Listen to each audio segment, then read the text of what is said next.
দেশের মাটিতেই টেস্টকে বিদায় জানাতে চান সাকিব, কিন্তু গণহত্যার মামলার আসামি সাকিবের সেই পথটা মোটেই সহজ নয়। বোর্ড সভাপতিও নেননি দায়, তবে ক্রীড়া উপদেষ্টা কিছুটা নমনীয়।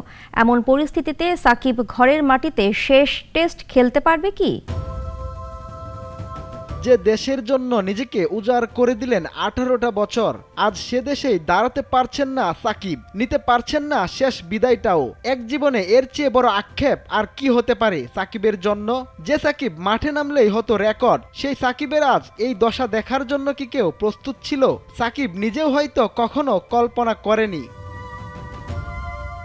সাকিব তো আগেই বলেছিলেন, দেশের হয়ে যেদিন ড্রাইভিং সিটে বসে খেলতে পারবেন না, নিজেকে ঘুটিয়ে নিবেন। কিন্তু সেই চাওয়াটাও আজ অবাস্তব এক দৃশ্যের মতোই। হত্যা মামলার আসামি সাকিব ক্রিকেট খেলছেন দেশের বাইরে। এরই মধ্যে সাকিব 18 বছরের টেস্ট ক্যারিয়ারের ইতি টানার ইঙ্গিত দিয়েছেন দেশের মাটিতে। কিন্তু বাধা হয়ে দাঁড়াতে পারে আইন, হুমকি হতে পারে দেশের 18 কোটি জনতা।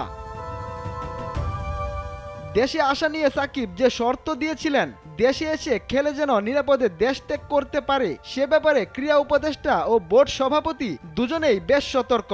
দুজনেই চান সাকিবের মতো একজন বিশ্বসেরা ক্রিকেটার যেন দেশের মাটি থেকে সম্মানের সাথে বিদায় নেয়। সেই সাথে এটাও মনে করিয়ে দেয় তাদের সীমাবদ্ধতার জায়গাটা।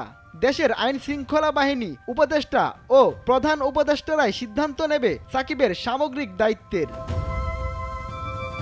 21শে অক্টোবর সাউথ আফ্রিকার বিপক্ষে ঘরের মাঠে টেস্ট খেলবে বাংলাদেশ। সেই টেস্টে থাকবেন তো সাকিব। সাকিব যদি খেলে, মিরপুরের গ্যালারিতে হয়তো সেদিন সাকিব ভক্তে পরিপূর্ণ থাকবে। সাকিব সাকিব বলে গ্যালারি থেকে ভেসে আসবে আওয়াজ। ম্যাচ শেষে সাকিবও হয়তো নিজের ভক্তদের শোনাবেন হৃদয়ে জমে থাকা কথা।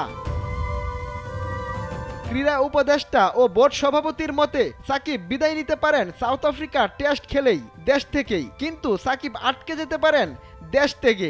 ঘরের মাঠে যদি সাকিব অবসর নিতেই হয়, তবে এই ঝুঁকি নিয়েই আসতে হবে দেশে। সাকিব আসবেন তো? এই সিদ্ধান্তটা নিবে সাকিব নিজেই। মোহাম্মদ রাজন, নাগরিক। 250টিরও বেশি ডিজাইন অপশন নিয়ে ওয়ালটন স্মার্ট ফ্রিজ, বোঝে আপনার প্রয়োজন।